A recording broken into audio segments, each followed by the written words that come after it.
All right, welcome back, guys. So in this video, we're gonna do something a little bit different. So we're gonna have a little bit of a story time, right? So I'm just gonna kind of tell a story about an experience I've had in the past, and I might do this throughout the video series. Occasionally, just have I'll make a video just talking about some experience I've had in the past, and I think it'll be better to do that sometimes to kind of set up some of the things we talk about later, right? So for this video, I'm going to talk about something that might seem completely random, but, I promise I'm going somewhere with it, right? So kind of try to stick to the end, right? So what I want to talk about in this video is, excuse me, what I want to talk about in this video is, so when I was younger, right? When I was younger, I was always pretty good at science, right? I always had an aptitude for science. I was decent at math. I didn't get great at math until I was older, until I actually got out of high school. I was actually, because I started studying math on my own. I started studying a lot of math, calculus 1, 2, 3, linear algebra, mathematical physics. I just started studying all that stuff. And I actually was studying that for a spiritual reason, so that's a whole other story. But I started studying a whole bunch of math later, so I think I always had an aptitude at math, but I got really good at it much later in life. And I was always into spirituality. I say that random, I give that random sort of story about myself, or information about myself, just to say that while I was always good at that, right, I wasn't really good at anything related to art. So I was always terrible at art, always, right, since I was a kid, right, and I knew it, right. It was pretty obvious, right. So, but when I was comfortable with being bad at art because I wasn't interested in art anyway. So it didn't bother me that I wasn't good at it. I was always interested in science and spirituality, and then later math. So that's what I actually cared about, right. I actually wanted to be an engineer, an electrical engineer, for a long time. Again, that's a long story. I didn't end up being that, so that's a much longer story. But I bring these things up to say that I always knew I wasn't good at art, but one thing that I did want to be good at art-wise was music, right? So that, like when I was roughly, I'd probably say when I was about 22, I think, which was a long time ago. When I was 22 is when I just got like a random sort of, I just got a random interest in making music. So I like to make beats, right? So I don't know how many people call it that. I call it beats, or people like around my way called it beats. But beats are basically just instrumentals. So the instrumentals that lyrics are meant to go on, right? So sometimes you can make an instrumental, or like you can make music that's not meant for lyrics to go on, and those sound much fuller, right? There's much more going on with them. But music instrumentals that are meant for lyrics sound more empty. So I like to make those kinds, right? And I would start practicing to make them on FL Studio. And so I basically just got randomly interested in that at that age. I just kind of thought music was a really good way of expressing oneself, in a really fulfilling way to express oneself. And I wanted to do it. I don't know why. I just really had that interest. But the thing was, I still wasn't good at it, right? So that didn't change just because I was interested in it, right? So, so I started trying to make music. It started off really bad, so I was terrible at it as expected. And then over the years, I really didn't get that much better at it for years and years and years. But then eventually I started to get a little bit okay at it, right? I started to get basically where I am now, which is okay. But I say all of that to say that later I randomly started to get what you might call a tangential, I can never say that word, tangential interest. You know what I'm trying to say. Later I started to get an interest that was closely related to music. I started to become interested in singing, right? I never cared much for singing, so like that wasn't a big deal to me. I was interested in making beats. But for whatever reason, I was like, well, let me try my hand at singing too, right? I was like I said, I was way less interested, but I still wanted to see where I could take it. I wasn't going to put anywhere near as much effort in that as I was going to for beats. But I'm like, even with a little bit of effort, let me just see how far it goes, right? So I started doing that. And I did that for like roughly about a year or two. What I would do is I had two phones at the time, right? So I would record my voice on one phone. I would play a song on one phone and record my voice on the other phone and just play it back and hear how I sound, right? And then over the years, I would get a little bit better and better. Never great, never really that good, but a little bit better. I was making progress.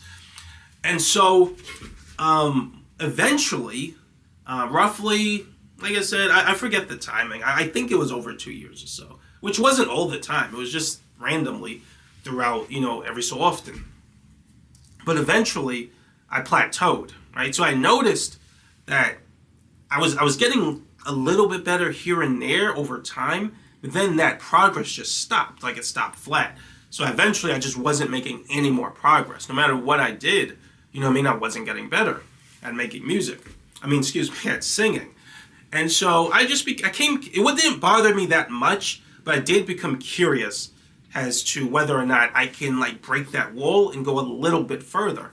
So I started thinking about it I sort of had this idea that I kind of figured that no amount of practice that I did was going to make me better. That's how I perceived it. You know what I mean? Because I had been doing it so much and wasn't getting any better. So I'm like, how do you get better at something when practicing doesn't make you better? I could practice all day and all night, and I knew I wasn't going to get better from doing that. So I was like, let me figure something else out, right? Other than just continuing to practice. So what I ended up, the idea I got in my mind, I was like, well, what I would do when I sing, I would try to hear how I sound to my own ears, right? And I would adjust my voice while singing to do whatever made it sound better to my own ears. And I decided maybe that wasn't the best approach.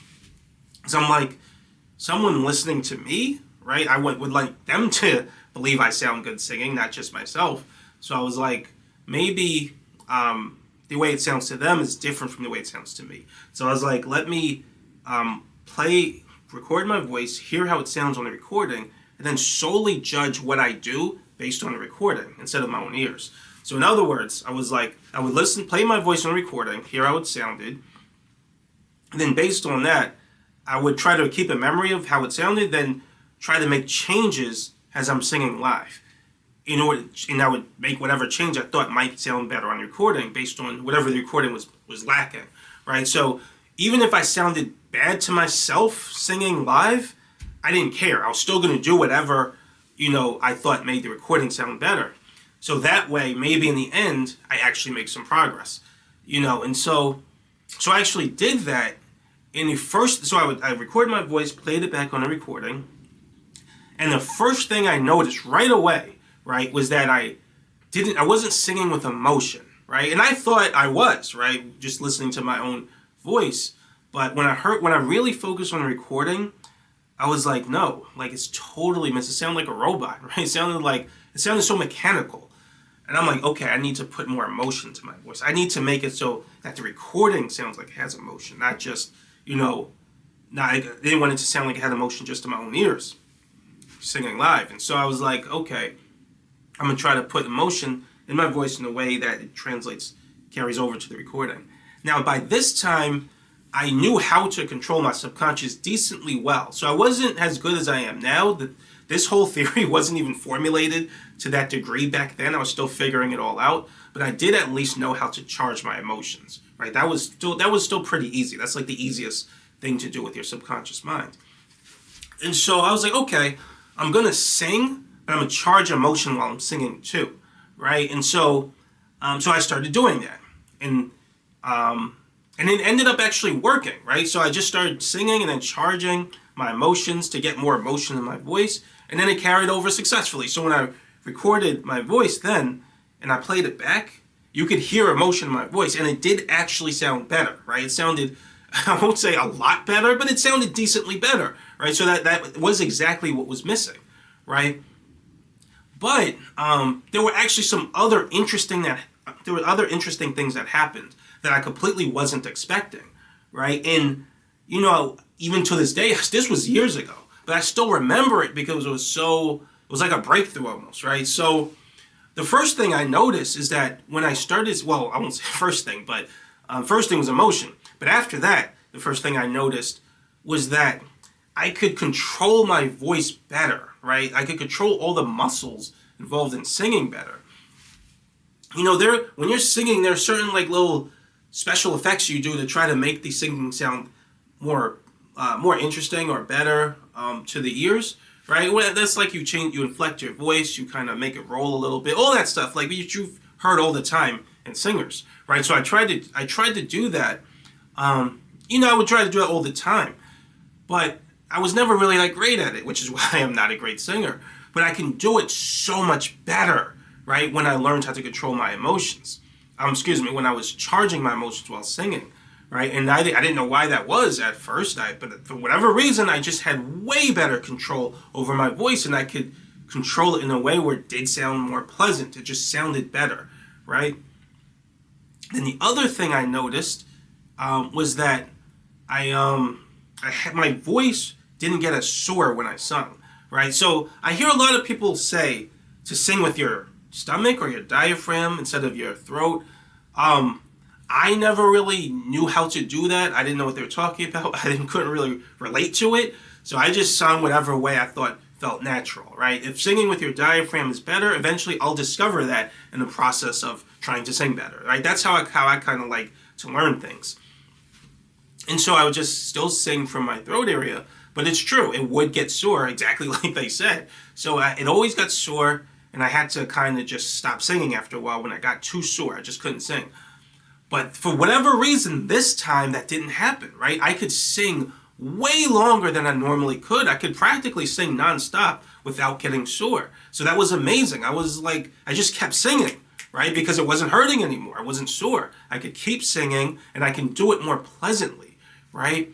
And then I could also control my breathing better, right? Normally when I would sing, like I would sing in a way where you can hear me taking like audible breaths while singing, right? Which if you're actually a good singer, you would never hear that, right? The singers are always taking breath while they're singing, but you don't really hear it because they're actually good. You can hear that in my voice all the time, right? And so, because I'm bad, you're not supposed to. But I'm just singing to myself, so I would sing and take audible breaths and gaps and things like that. And I would try to get better at it, but I only got so much better at it.